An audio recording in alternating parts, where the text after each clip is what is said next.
ayca jërë ngeen jëf mbokk internet yi déglu di seetaan ñoo ngi fii si buntu université comme ni ñu koy defee à chaque fois mois de Ramadan bu ñëwee ñu ànd seeg waa Bidew Events ñi nga xam ne partenariat boo xam ne yàgg na bu ñu fàttalikoo ba motu bi mooy 3e édition boo xam ne ñoo ngi koy def tey nag mu nekk journée bu spéciale parce que boo gisee nga xam ne am na ay artistes yu fi nekk comme ni ñu koy defee chaque semaine ay célébrités yu fiy ñëw waaye tamit am na yeneen association yoo xam ne tamit ñoo ngi si biir kii taxaw nii muy monsieur Bakhoum salaamaaleykum monsieur Bakhoum ñu ngi lay nuyu. salaamaaleykum ñu ngi leen di fay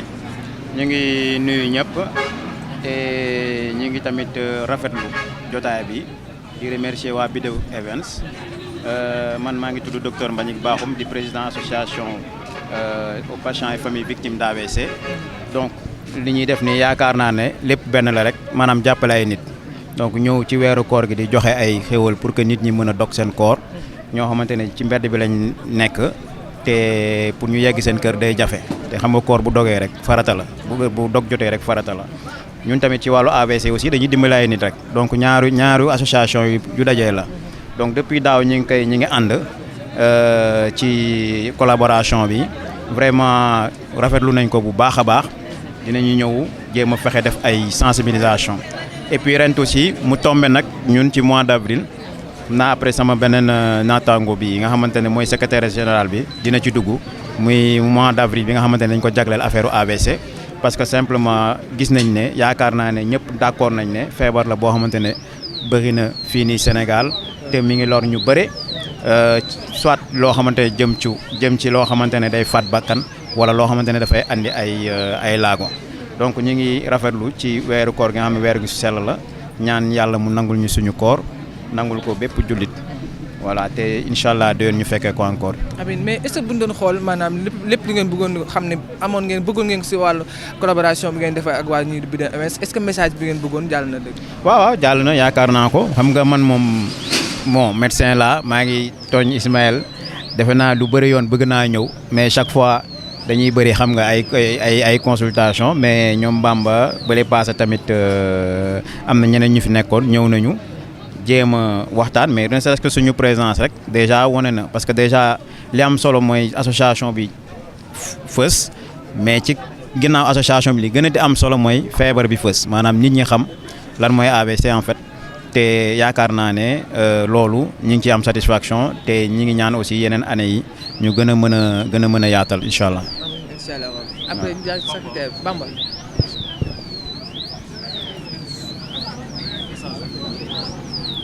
alors Bamba ñoo ngi lay nuyu. waaw delloo nañ la fay bi. yaay secrétaire. waaw maay secrétaire général association ASP AVC bi nekk hôpital Fann bi docteur Bakhoum di wax léegi moom mooy sunu président waaye ñu ci passage ñu nuyu waa hôpital Fann yëpp ñoom madame Aw ñoom Maguette ak ñoom madame Fall et tout le monde. alors ñu nekk ci mois d'avril dafa am benn programme boo xam ne programme spécial boo xam ne moom ngeen nar a déroulé ci mois bi. waaw bon avril dañ ne avril AVC Afrique comme ni nit ñi di déggee tamit octobre rose ci sensibilisation du cancer ñun tamit au niveau de l'hôpital Fann et ñu créé association bi muy ASP AVC pour sensibiliser prévenir li nga xamante ne mooy AVC mais comme ñoo ngi sensibiliser tamit dañ ne tamit sensibiliser du doy ñu créé li nga xamante ne mooy avril AVC Afrique mu jaaree nag ci professeur Gallo muy professeur Gallo Diop Amadou Gallo Diop ñu koy nuyu tamit de passage loolu nag day tax weer bi yëpp dañuy sensibiliser ci avril AVC di ci ànd ak tamit waa Bidew Events xamante ne ni ci sensibilisation bi exemple li ñu naan moins gras moins salé moins sucré même boo xoolee sax ñoom ni ñuy joxee seen ndogu tamit ci noonu la ñuy basé wu ba nga xamante ne lii di feebaru AVC dina wàññeeku parce que ñu bëri ñoo ngi joxe ndogu tamit mais la plupart da ngay gis parfois c'est trop sucré ou bien c'est trop salé te xëy na du gën tamit ci nit ñi te loolu tamit ce sont des facteurs yoo xamante ne ni mën na jox nit ki AVC donc Bidew Events ñu ngi dimbali tamit ci sensibilisation avril AVC boobu noonu bu baax a baax. alors di daal di jëm ci maanaam fête Korité ñëpp xam nañ maanaam alimentation Sénégal ni muy demee donc bu amoon benn message boo xam ne moom ngay passer pour père de famille wala mère de famille lay doon. waaw parce que message bi sax comme li ngay wax par rapport ak programme bi dañuy def ay visites ay domicile dinañ def tamit li nga xamante ne ni mooy sensibilisation ci école yi fu mel ni Diamniadio le 27 et le 29 tamit dinañ def sensibilisation ici à Dakar et à l'UCAD le 30 ñu def randonnée au niveau de Diourbel pour sensibiliser ci AVC léegi lii di mel ni Korité li nga wax c'est très important parce que on fait aussi des flyers ak ay textes yoo xamante ne dañ ciy sensibiliser nit parce que lekk lu niin li ba pare dañ ciy jël teg ci soda lu mel ni ay coca wala yeneen xamante ne ni sax la nga lekk boo ko defoon ci sa loxo day way noonu lay wayee tamit ci sa biir te mën na la jural feebar bi nga xamante ne moom mooy AVC kon dañuy wax ñi nga xamante ne sax dañuy toog jouru Korité ñu fexe mu bañ a bëri diwlin te tamit képp koo xamante ne lekk nga sa añu Korité ba pare nga jéem a teg ci naan lu tàng sénégalais tàmmu ko mais ngeen naan lu tàng lu mel ni was wala ataaya mais bañ cee teg immédiatement nga teg ci boisson te ñu jéem a préconiser tamit jus locaux yi que soda yeeg yooyu noonu parce que yooyu moom dafa bëri suukar trop voilà. merci beaucoup. président section Dakar Pré-Care. ok merci. alors tey ngeen def collaboration yi ak waa Biddew Events ngeen def ay distribution de ndogu lan moo nekkoon seen rôle tey. waaw tey boo xoolee tax ñu def collaboration ak Biddew Events mun nañ bi mooy deuxième édition bi defoon nañ ko daaw mu réussir ñu def ko parce que Pré-Care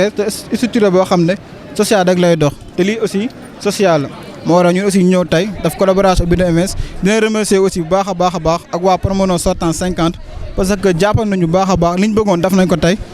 joxe nañ ndogu yu doy gars yi satisfait nañ donc social bi ñuy dund aussi ñoo ngi koy dund baax a baax. kañ ngeen créé association bi. Pré-Care ñoo ngi koy créé daaw nañ ko créé donc mën nañ ni am na 1 an la parce que décembre daaw la am 1 an et que depuis là aussi ba léegi ñoo ngi yëngu Pré-Care li muy gën a yëngu nag mooy si wàllum daara dañuy gën a jàppale di xool daara yi ni ñuy dundee surtout sanitaire bi daf ay consultation gratuite si daara yi aussi dafa ay dons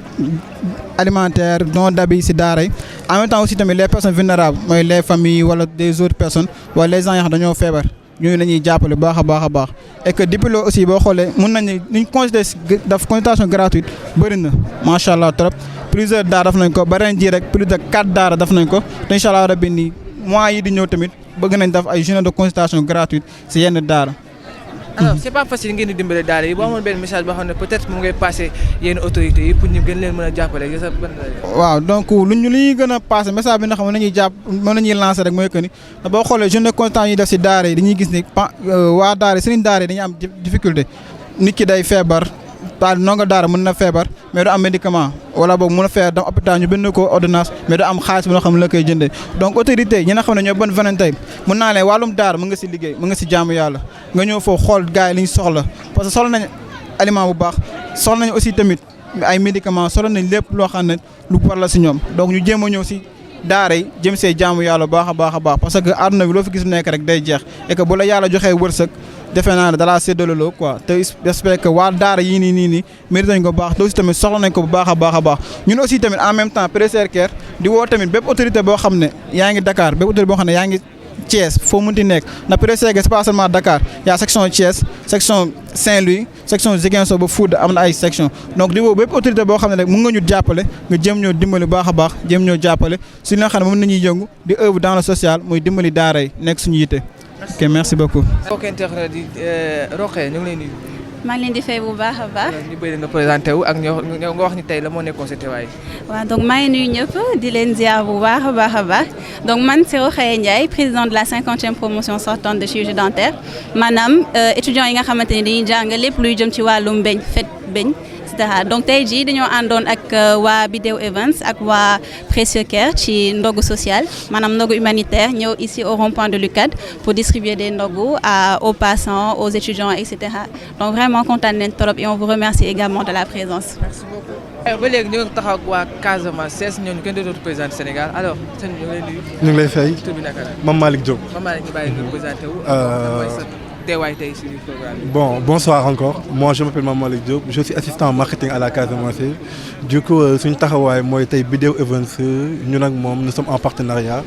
Du coup, moo tax ñu teew fii parce que tey li ma fi gis mooy que j'ai vu des gens animés de bonne volonté. Parce que tey quand on dit social, on fait allusion à l'humain. Tey kii ni Casamance li ma fa jàng mooy dañoo jox gëdd nit. Donc Biddew Events ñun tey bu ñu woowee fii nii pour ñu ñëw teewal ko c'est parce que tey nit ki instant la ñuy partage ak moom. Donc là on prône le partage, la solidarité, entraide. Donc si loolu yëpp dafa bokk tey suñu Pastef fii bés bi donc du coup je tenais vraiment à remercier Biddew Events parce que tey geste bi dafa rafet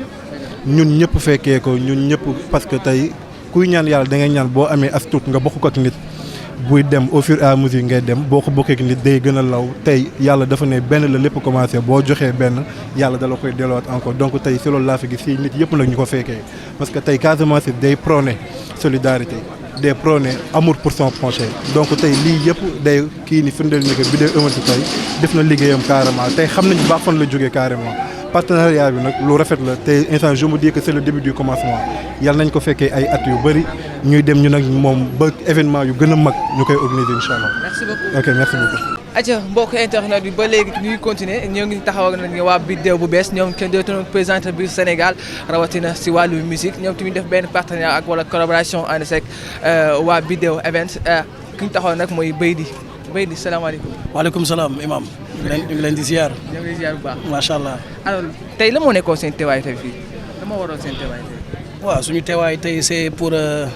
vraiment participer ci li nga xamante ne Biddew Events mi ngi ko initié depuis quelques années déjà tu vois ñëw dooleel leen waaw parce que ñoom vraiment mooy li ñuy wax rek ay jeunes yu entrepreneur lañu et puis ñu bëgg seen réew aussi di def acte bu rafet depuis pas mal d'années donc ñun naturellement dañuy ñëw renforcer loolu waaw ci solidarité ak entraide waaw donc suñu teewaay tey loolu moo ko waral waaw je pense que ñi fi nekk ñi wax nañu lépp waaw gis nañ ni mbir yi demee tu vois donc dañ koy rafetlu di ñaan muy law ba ci région Sénégal yëpp parce que li gën a am solo ci àdduna moom mooy nit ki am njëriñ pour moromu nitam te Biddew Events ñu ngi ci depuis boobu dañ leen di encourager gis nañu chaque année ça s'agrandit gis nañ partenaires yi di ñëw di gën a yaatal donc ñun fierté rek lañ ci am à la base lu ndaw la woon et tout mais gis nga chaque année mi ngi màgg mooy li ñuy wax rek la danse du tango ñoom defuñu ko quoi defuñu benn pas en avant 20 pas en arrière ñoom dañuy def ay jéego yu am solo ci kanam ci social et dina tax tamit partenaires yi ñi xamante waaw ci affaire yu fasanti ko parce que gis naa fi waa promotion odonto tu vois yu fi nekk gis naa fi waa partenaires yi fi nekk yëpp waa AVC et tout dina Casamance dina créer ay link ak ay liens yi nga xamante ne gars yi dinañ mën a xamante nga xam ne lu bëri dina yomb parce que boo xamante ñi fi nekk et tout lu mënoon compliqué mën na yomb waaw donc day créer déjà synergie boo xamante ni lu am solo la donc ñun dañ koy encourager vraiment waaw te di kontaan à chaque fois di ñëw ci lu mel nii waaw teew ci gars yi dañuy faral di wax ni d'habitude yenn affaires yi waroo ko wane mais pour man lu baax boo koy def da nga koy wane pour inspirer ñeneen waaw pour inspirer leen pour mu gën a law parce que énergie bu positive la boo ko wanee du wane ngistal du wane leneen en tout cas ñoom de xam naa ne ay ñu am xol lañu te lu ñuy def tamit dañ ciy jiital yàlla du dëgg donc amuñu luñ ci wax lu bëri lu dul kontaan te di ñaan initiative bi law et puis tamit koor gi liñ ci jaamu yàlla nangul ñu ko itte yi tamit yi nga xam ni moom la ñu teewlu ak ñi fàttee teewlu yàlla na ko yàlla faj et vraiment defal ñu jàmm gudd fan wér ak mucc ba képp ki fi nekk lu nekk ci sa xol nga mën ko eggali waaw muy ci sa famille law ci réew mi law ci li nga bëgg rek ci sa xol waaw donc loolu lañ ciy wax waaw. Biddew bu bees. waaw mooy waxtaan tuuti ci période musicale bi. waaw. année boobu ba léegi ñu gis ngeen téye benn rythme. ñu gis benn maanaam ci yéen ñi gis artistes yu bari. ñu ngi ci gis yenn affaire yoo xamante ne tey yu bëree bëri daan noo xaaruma fi mu gars yi léegi lan mooy secret bi booba léegi ngeen tenir keneen bi ak ba léegi gestes yi dina as booba léegi ay jeunes yu bari jël seen inspiration. waaw loolu sant yàlla la rek sant yàlla la Biddew bu bees Sénégal daf ko jox cër te cër boobu dafa diis donc lépp lu ñuy def rek dañuy sóoraale cër boobu moo tax du ñu sorxo dara du ñu yàkkamti dara tu vois lépp lu ñuy def rek dañuy fexe bu ñuy ñëwee rek yëkkatiwaat level bi mu gën a kawe certes gën nañ ñu gis tuuti ci côté entertainment bi comme ni ñu koy waxee mais ñu ngi pare affaire yu mag yoo xamante ne tey c'est pour Sénégal c'est pour adduna bi teewul nag ñu ngi ci yeneen affaire ñu ngi ci social bi ñu ngi ak les Nations Unies ñu ngi ci plaidoyer bi on bouge un peu partout et tout pour nekk ci yeneen liggéey et voilà donc ci loolu la Biddew bees nekk mais comme ni mu ko waxee cër bi ñu Sénégal jox moom dafa diis ba nga xamante ne tey lépp lu ñu teg rek muy ay jéego dafa war a yéegeewaat waaw culture bi ci kaw ci kanam donc loolu laa ci wax am na yu am solo yu ñuy pare ñu ngi. Il y a des projets court terme est-ce que mën nañ ci xaar album wala ah oui dañ ci xaar album bi ça nous tient à cœur ñu ngi ci bu baax ànd ceeg suñu frères yi Gelongal nga xamante ne ñun ñoo koy coproduire ndoo et donc voilà nañu xaar album nañu xaar mbir yu yéeme comme ni ñu xamee Biddew bu bees et ci ay messages yu fasantikoo ci ay thèmes yu variés et voilà comme ni ñu xamee Biddew bu bees est-ce que mën nañu xaar tamit nga def ay tournées yoo xam ne pour jàppale ñoom ñooy ñu AVC ci hôpitaux yi. bien sûr xam nga ni ñu bëgg a ñëwaatee la moo tax bëgguñu génnaat rek et tout ñu ne Biddew bu bees génneewaat na album mu yem fa waaw dafa am dañu bëgg mu am lu mu àndal waaw mu ànd ak social bi mu ànd ak ay affaires yoo xamante ne du dem rek nga def pour touru Sénégal baax na nga def sa concert ñi fay ñëw après nga dem ñibbi mais du loolu rek waaw il faut créer ay foire il faut créer ay choses yoo xamante ne day nekk ay rencontre d'échange yoo xamante ne jeunesse bi ci si boppam dañ ci mën a gis seen bopp mu nekk musique au service du développement pas musique pour musique rek te yooyu nag pour préparer ko dafay jël temps mooy waral nañ ñu may rek tuuti ñu ngi koy pare incha allah bu sottee rek dañ leen ko faire parvenir bu ko defee ngeen gis liggéey bi et ànd ceeg waa Bidew Events ak yeneen partenaires yi et di leen remercier aussi yéen yi nga xamante ne yéenay presse bi waaw ñëw di fësal li nga xamante ne moom la gars yi di def ci lu baax waaw mais Bidew mi ngi ñëw ñu ngi fi sax jóge wuñ fi waaw ñu ngi liggéeyal Sénégal ci beneen fànn waaw li ñuy toog xëy na moo bëriwul waaye incha allah dañ leen beral loxo ci album bi waa ci tournée sénégalaise yi ak ci nit ñu xamee woon ci télé yi ak ci rajo yi incha allah ñu ngi ñëw daal. mais nag violence bi am jamono ji si jeunesse bi Sénégal fii actuellement taal saccagé ci structure bi dëkk bu métti lan ngay wax ci loolu. waaw loolu moom rafetlu wuñ ko parce que mbir yi moom li ngay wuti yëpp mi ngi ci yow mooy li ñu waxoon ci way bi rek. mar naan yenn ndox war a wuti ndox. waaw maanaam yow li ngay wuti li nga xamante ne moom ngay wuti mi ngi ci yow. waaw soo ko comprendre noonu di nga xamante ni mbir yi nekkul ci biti soxlawul dem di yàq wala dara waaw parce que ñu ngi koy defal itam ñoom seeni doom ñoom ñu ngi ci yeneen mbir waaw ñu ngi extérieur ñu ngi nekk à l'aise donc yow boo nekkee jeune da ngay entrepreneur à partir de rien nga jéem a xool loo def waaw taal moom wala def yu doy waar moom daf ko jarul du dëgg waaw solution bi mi ngi ci yow waaw nañu am auto entrepreneuriat booy def dara nga dem ceeg jàmm et puis nga dem ceeg xel bu dal xëy na crise bi bëri na àdduna doy waar na et tout mais solution du ñàkk waaw bu ñu taal nañu xam ne Sénégal ñun ñoo ko bokk benn bopp la waaw politique bi bu mu ñu yóbbu ci nii noonoo xam nga leneen ak leneen bu mu ñu yóbbu ci nii noonoo ñun loolu mooy discours bi tey ku nekk am na droit far fu ko neex wala far fu mu far waaye nañu xam le dénominateur commun c'est le Sénégal et yàlla moo ñu boole ci dëkk bi te ñun ñëpp on a intérêt dëkk bi am jàmm nag bu dëkk bi amee jàmm ñun dinañ mën a def suñu ay activité Bidew Events dina mën a yëngal presse bi dina mën a def li muy def même politiciens yi dina mën a def li ñu bëgg a def parce que climat jàmm bu amul kenn du mën a def li nga bëgg a def waaw boo xoolee dëkk yi ngay gis ci àdduna yu am ay guerre wala dool yooyu yàlla na ci yàlla musal amul stabilité da ngay am ay dëkk yoo xam sax da ngay dugg ci ay quartier da ngay tiit mais yàlla defal nañu quand même Sénégal benn jàmm mi ngi fi waaw nañu xoolaat frustration yi rek xam ne que mbir yi jarul jëlee dënn waaw yàlla moom gémmuñ mu xar def ci dara et je pense que àdduna loolu la quoi gémmuñ mu xar def ci dara donc da ngay nañu gëm nekk ci li ñu war a nekk daal. alors benn pour dernière question est-ce que tamit jeunesse bi tamit violation yi ñu def yëpp est-ce que rappeurs yi amuñ si benn part de responsabilité le fait que ñoom jeunesse yu bëri ñoom lañ doon déglu seen message yi lañ doon déglu maintenant la plupart rappeurs yi message boobu ñu doon véhiculer à chaque fois amatul est-ce que loolu tamit taxawul ba jeunesse bi à chaque fois ñuy dem si wàllu violence waaw mais loolu moom du affaire rek rappeur wala affaire artiste affaire ñëpp la violence moom moo amul mucc tu vois la violence appelle la violence xam nga li ñuy wax lépp ci climat jàmm la xaj et tout loolu na ci ñëpp wax société civile yeeg waaw politiciens yeeg sëriñ seeg yëpp et tout parce que Sénégal jàmm moo fi war a am waaw jàmm ci la lépp xaj moom loolu mooy affaire bi ñun dañuy woote jàmm li yëpp jàmm moo tax mu am waaw bu jàmm amul woon et tout mu am ay affaire yu tàkk fi à côté duñu ko mën a def waaw donc nañuy woote jàmm ci la lépp xaj Bidew bu bees de loolu lay woote Bidew Events loolu la ñuy woote waa AVC yi waa Odonto partenaire bi loolu la ñuy woote jàmm moo war a sax ci xol yi njëkk waaw bu amee ci xol yi nag après dina law ci biti waaw je pense que loolu la quoi waaw jàmm daal je pense que affaire bi loolu la waaw waaw mais merci beaucoup kontaan nañu. mais nam nañu la bàyyi de. ah non mais lu ndaw rek. waaw mélodie. waaw non def leen dara rek jàpp leen. xaw ma njëkk rek. ah waaw kon na sa waay dëbbee bokk. xam ma njëkk solo pare nga mën ma jaam fa ma ko déggee dafa sore ci laa doye parce que yéen daal di soobu seeti Karim mu teg ma ci yoon tarbiw maa ngi dox nga ba sama kurus maa ngi dem ànd ak sariya maa ngi ci xaal ji uti fanaaw amatuma soxla ci àdduna mar naan yenn ndox war a wuti ndox tey jële wax naaj bi di bax talatuma wax ana mu sax mi ngi ci ban gox lu tur newul sant newul yàlla nee fa lu bët gisul lu xel dajul xol ba yëg ko ne moo njëkk ne moo mujj ni moo fee ni moo nëbb rangoñ tur dama ji see maa ngi fee la la la la la la dara amul dul yàlla la la la la la la la dara amul dul yàlla la la la macha allah. depuis le début ba léegi yéen a ngi si biir programme bi alors tey lan nga gisee. waaw tey moom dañuy kontaan rek parce que comme nu ñu ngi faral di ko waxee chaque jour rek partenariat bi c'était un mois xam nga suñ demee ba koy collecté fii Dakar ak nu mu mel nii gis nga tey yéen a ci teg seen bët xam nga comme lu ñuy wax rek tung na du teew ñuy nataal yéen a ko tegal seen bët fii fees na dell xam nga gars yi ñëw nañ répondre nañ xam nga présence bi am na xam nga gars yi bëgg nañ xam nga séddale nañ ko si jàmm quoi commencé nañ ko xam nga si jàmm terminé nañ ko si jàmm quoi concernant liste apte nag ak Video Events moom daa doon lu yàgg comme lu may wax chaque jour rek fii Video Events gars yi samay kii lañ quoi samay grand lañ xam nga ñii nii sooy seet chaque jour ñu depuis le début c'était pas évident ma leen di remercier waa liste apte parce que dama leen di sonal chaque jour 15 heures ma wootee gars yi kaay leen ñu dem xam nga tey dañuy dem ba sama appel da leen di soof sax des fois xam nga ñu bàyyi cours yi des fois xam nga da ngay jóge salle amphi direct daw ñëw rejoindre ñu loolu c'était pas évident quoi engagement ak détermination moom moo koy def quoi xam nga en tant que membre de la liste apte ñun maa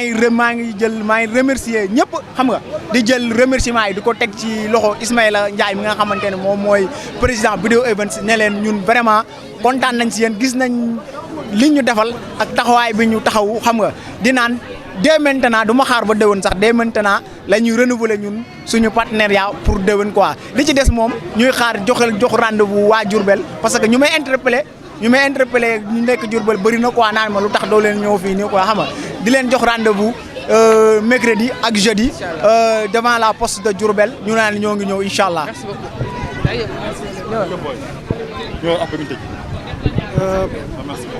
bon salaamaaleykum mbokk internet yi salaamaaleykum képp kuy seetaan télé yi fi teew yëpp commencé ko ci Wassare TV mi nga xam ne à chaque fois dañuy ñëw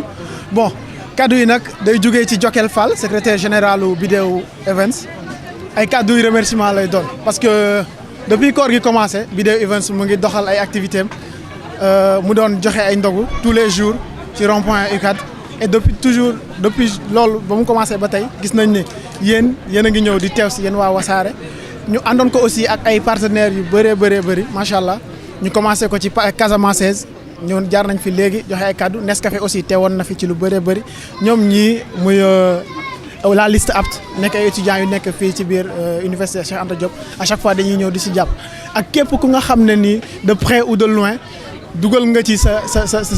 nit sa dara sa dërëm wala sa matériel néew la ko bëri xeebaluñu kenn dara yéemaluñu kenn dara vraiment di ci profiter di remercier tout le monde vraiment ñi nga xam ne ñooy teew les membres de Video Events ak ñeneen ñi nga xam ne ils sont de l'extérieur mais à chaque fois dañuy ñëw di teew di ñu jàppale ci liggéey bi ça a été un réel plaisir ici à Dakar ñu def ko pendant 27 jours je pense bien tey mooy le 27e jour ci koor gi musuñu xaddi musuñu teggi des fois mu métti des fois mu neex mais on a toujours su garder le cap maintenant di jox nit ñi rendez-vous à partir de demain à Diourbel ñu jeexalee foofu koor gi jeexalee foofu ndog yi di woo képp ku nga xam ne yaa ngi njaareem nga ñëw jàpp ci noo ci mënee xeebaluñu kenn dara yéemuñu li ñuy wax rek xeebuñu yéemuñu am na soññe waaye amul xaare jaa ngeen jëf loolu la woon rek. Merci beaucoup, c'était un plaisir.